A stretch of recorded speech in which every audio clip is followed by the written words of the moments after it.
ما يمكنش اختي نقولوا كالينتي والشاميه بلا ما تكون حاضره معاهم عزيه. هي اختي اليوم غنشارك معاك وصفه ديال عزيه من وصفات الزمن الجميل، وغنعطيها لكم بالطريقه الاصليه من عند بائع مختص مده اكثر من 25 سنه.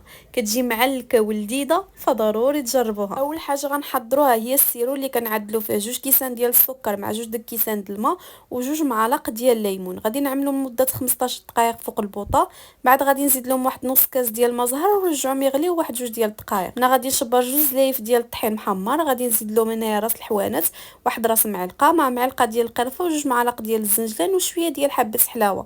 غادي نزيد هنايا 2 معالق ديال العسل اللي يكون دافي، 2 معالق كذلك ديال الماء زهر، 2 معالق ديال الزيت النباتيه. غادي نجمع هاد المكونات كامله بداك السيرو اللي حضرنا. طبعا كنخليوه حتى كيدفى، حتى كنحصلوا على واحد العجينه اللي كتكون متماسكه اللي كتجي معلقه بهذا الشكل هذا. كتبسطوها في اي مول متوفر عندكم، وضروري الوجه ديالها كنزينوه بالزنجلان.